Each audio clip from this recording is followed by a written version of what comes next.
Recently, MOZA announced some new products, including the CRP2 pedals. I was fortunate to get these in advance of the launch date, and today I'm going to share everything I've learned about them from my testing. The first thing to know is the CRP2 pedals are sold as a 2-pedal set. That includes the pedal base. The clutch is sold as an optional extra if you need it. In addition, MOZA sells an upgrade kit called the CRP2 Performance Kit, a selection of extra springs and elastomers for brake tuning. I do have that here, and I will be testing this too. They've also launched a pedal inversion kit. Unfortunately, I don't have that, but we'll see if we can get one of these in for a future date. Next up, we're going to dive into a closer look at the features of this pedal set, and we'll run through all the adjustments, then straight onto the track for testing and evaluation. The pedal frames, arms and pedal faces are aluminium. Strangely, some people believe they are plastic or partly plastic, maybe making this mistake because of the black finish. I can assure you this is powder coated metal and not plastic. The pedal faces are angle and height adjustable. For the angle adjustments, the bottom screw needs to be loosened and retightened after tilting the pedal face.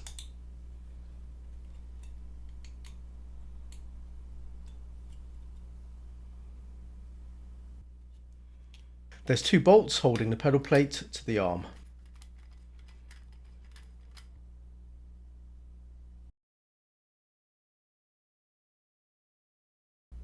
The pedals have an adjustable pedal stop.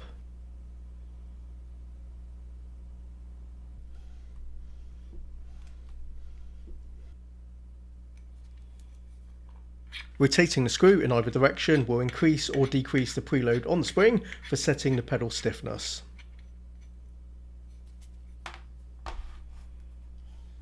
The throttle spring can be swapped out, a stronger spare is included.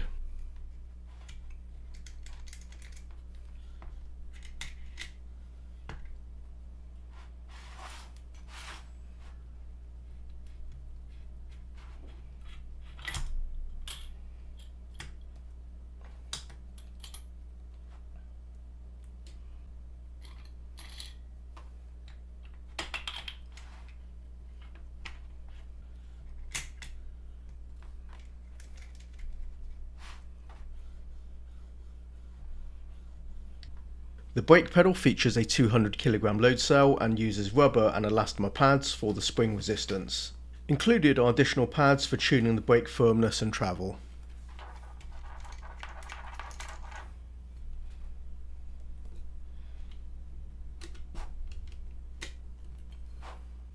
As the pedal isn't mounted, I'm not able to push enough pressure to release the return pedal stop rod, so I'm going to just pop it out.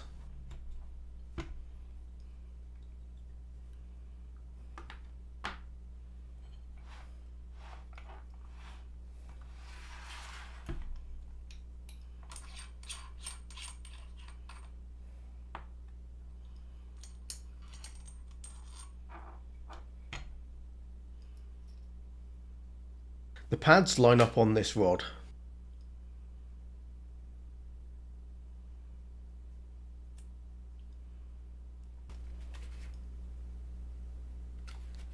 The grey and black ones are rubber and the yellow and red are polyurethane.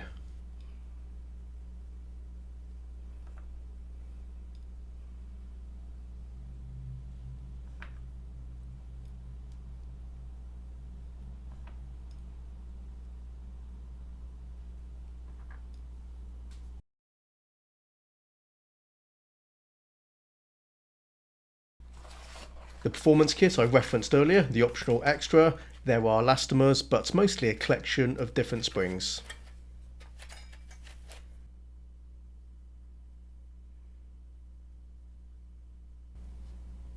The enclosed leaflet illustrates the different working combinations and purpose of what each setup is trying to emulate. I can't guarantee I'll try all of these out, but I will test some and cover my experience when we hit the track later.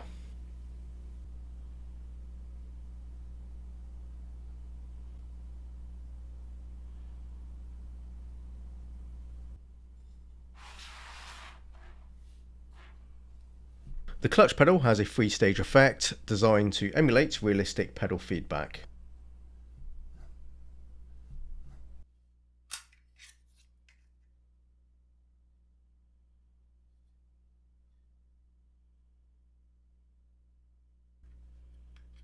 Turning the end cap nut will loosen or tighten the spring for altering the tension of the pedal.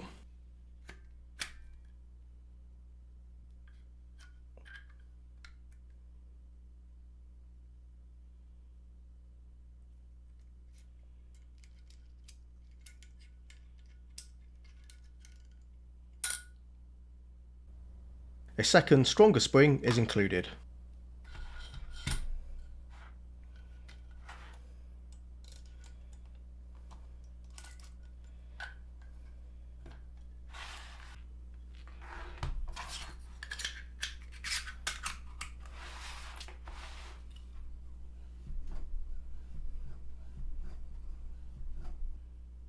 The pedal deck is steel and features a carbon fibre heel plate. The structure has been strengthened with steel ribs. The control box for the pedals is located on the underside of the pedal deck.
In the MOZA pit house, the pedals are correctly identified as CRP2, but they haven't updated the image yet. We are still pre-launch at the time of recording, so I'm sure that'll be sorted later.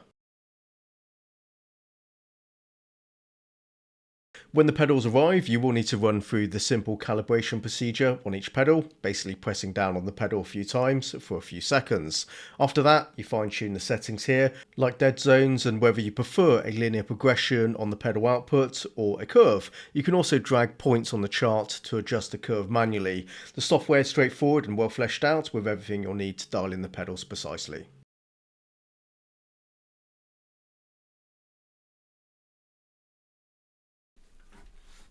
My first observation of the feel of the pedals under my feet was how smooth the pedal motion felt. There's no feel of friction from any of the connecting parts, just the clean element of the pedal resistance. They're also extremely quiet, no squeaks or creaks, and only a low thud coming from the clutch pedal.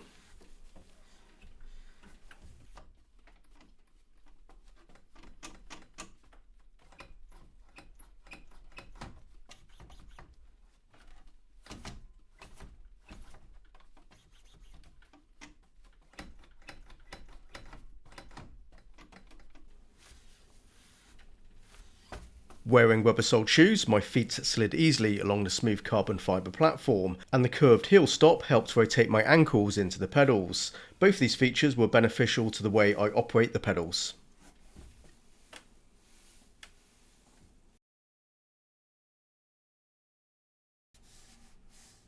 The pedal faces have no screw holes or cutouts, and the light textured surface and beveled edges makes them perfectly suited for socks. These are quite possibly the most comfortable pedals I've felt through my socks while driving. As always in my reviews, I'm going to break things down and cover each pedal individually, starting off with the throttle. I guess it's the least interesting one on any pedal set, but also the pedal that's used the most. What I want from the accelerator is a decent amount of resistance and long pedal travel. A firm throttle gives me better control for modulating the input and reduce the tendency to stamp on the pedal. And the pedal travel is the range of inputs you have at your disposal, so longer movement of the pedal means better accuracy. The throttle motion can be reduced by moving the pedal stop back, but I left it in its furthest out position and it was perfect. I showed you earlier the two springs for the throttle and also that neat feature for adjusting the tension. Personally, I wanted even more tension than this and installed the spare black clutch spring in the throttle. These things are of course subjective, but that's what I did, and then it was spot on, and it's a great feeling pedal, very smooth. The clutch effect is somewhat stronger than a real car clutch, or at least anything I've used. The pedal has a light feel for the first half of the travel, then the resistance builds up, and finally the snap near the end of the movement. When manual shifting, you'll be stamping on the clutch. Usually it can be quite loud, particularly on those downshifts when you're trying to get your heel and toe timings correct. But that's not the case here. It's not silent, but the noise output is very low and manages that along with that strong clutch effect. That's some good design and engineering. If you're someone that absolutely needs low noise hardware, then these pedals are worth consideration. But we're not done yet. Let's move on to the brake, as there's still a whole lot more to talk about. MOZA has been able to conceal a 200 kilogram load cell into the brake. It's a neat job. The profile of the pedal remains quite similar to the throttle. The only obvious difference being the gold coloured tube is slightly wider and 2 wires, not 1. Out of the box, pre-installed were 4 yellow elastomers and 4 black rubber discs. So I kicked it off with this setup. The manual shows us the hardness rating for the discs. Right now, I would describe the pedal feel relative to a road car in pedal travel and firmness. This is not exactly what I want from the brake. I'm seeking something in between. Not too hard, not too soft. Exactly. Thanks, Dennis. Referring back to the manual, MOZA presents a handful of setup suggestions. A GT brake pedal setup for me is a good medium. I always find that the best balance I can comfortably run with any car. Before I make the swap, I should add I did find the 50-50 split of yellow and black discs performed just fine on track. My braking control was good, I was hitting all my marks, so I have no complaints there. While the pedal was still mounted, I did manage to access the brake tube without needing to remove the pedal stop bar.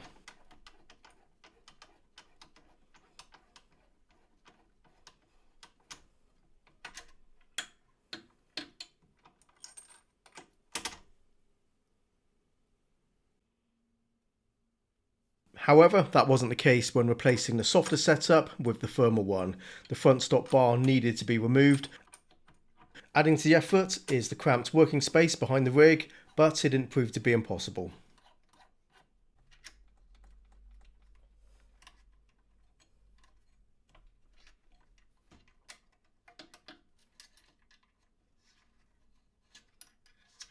I guess if you have someone to help you pushing their foot into the pedal during this operation, you could get through this without those extra steps.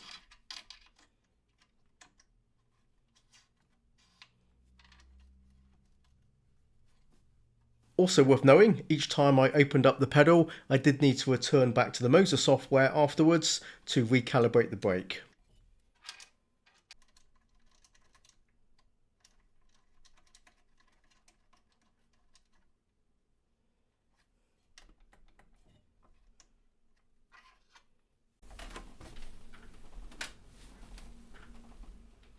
This is fantastic, exactly what I want from the brake pedal, a firm progressive resistance and level of pedal motion that still lets me get on the brake quickly, but I can also feel the pedal move. I could pretty much end things on the brake right now, but I do want to continue and bring in the performance kit. What's interesting here is, unlike the stock rubber and elastomers, the main feature of the performance kit is the selection of metal springs. The performance kit shows some additional brake setups, but also some crossovers, and that made me curious as to whether the performance kit versions were better than the stock parts. So I went ahead and tried the GT3 version of the performance kit springs. I was pleasantly surprised. The pedal tension and travel is quite close to the elastomers. I can tell a difference, they're not identical. Elastomers feel more like a real pedal, they have a spongy element to them that springs don't. I've always preferred elastomers over springs for this reason. Sometimes I have run brake pedals that combine spring and elastomers stacked together, and that does work quite well. But ultimately I would normally avoid a complete spring resistance setup. That said, the result was pretty good running this 100% metal spring setup. I would be okay to continue with it. I still like the elastomers more, so I will go back to those, but still nice to have both options available. This is the rally setup, stock versus the performance kits version. The metal springs show a little bit more movement on the pedal. The tension is also slightly softer.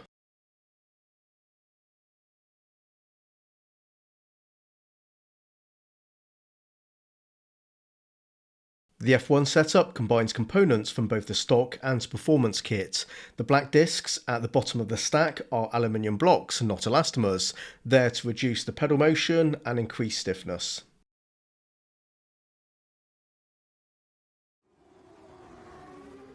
As expected, the result is a very stiff pedal. Although you can see some pedal motion, for me it feels like it's not moving at all. This isn't a pedal setup I generally like very much, but it didn't stop me working the brake well enough. If the pedal is too stiff, I do tend to find I'm more likely to lock up the wheels during heavy braking or trying to tickle the threshold. This is what I settled on in the end, the stock GT elastomer stack, but not the 50-50 ratio of red to yellow elastomers. Instead, I have 5 yellows and 3 reds. Not too hard, not too soft. Without a doubt, this is the most adjustable brake pedal I've ever used, and it's all down to the genius of the pint-sized elastomers, allowing you to alter the balance of elastomers and springs in almost endless ways. MOZA presents you with ideas to help you find something to get started with, but you're free to tweak these or make up your own. Just the stock components is plenty, and the performance kit advances the possibilities further. If you ask me, do you need the performance kit? Actually, no, it's not a necessity, but it's always nice to have. And considering it's not much of an extra expense to add on to the purchase of the pedals, you may as well. The MOZA CRP2 Pedals is the complete package. Sturdy, reliable and versatile. Every feature is refined and high quality. I found no faults in my testing or anything that needs improving. The pedals are presented beautifully, right down to the superb cable management. Considering the quality, the price is incredible. These are not cheap pedals, but neither are they expensive for what they are. I know some of you guys will raise the point that these MOZA pedals do appear to be overly similar to the Simracing P1000 pedals. I'm yet to try those, but I would agree to that fact. It's worth knowing the MOZA CRP2 pedals undercut the Simracing offering by over £100. So if you have been eyeing up the P1000 pedals, but maybe still they're too expensive for you, then the CRP2 pedals could be within your range. But as I said, I haven't tried the P1000 pedal, so I can't make a true comparison for you. All I can tell you is what my experience has been with what I have in front of me. And as far as that goes, these are absolutely fantastic. I never got the chance to test the original CRP pedals, but having watched other reviews, this new edition has a number of changes over the older set, and what appears to be major improvements regarding some criticisms over that older set. So I think it is worth pointing out, as they may share the same name, but this is not just a tweaked version of the original CRP pedals, this is a complete do-over.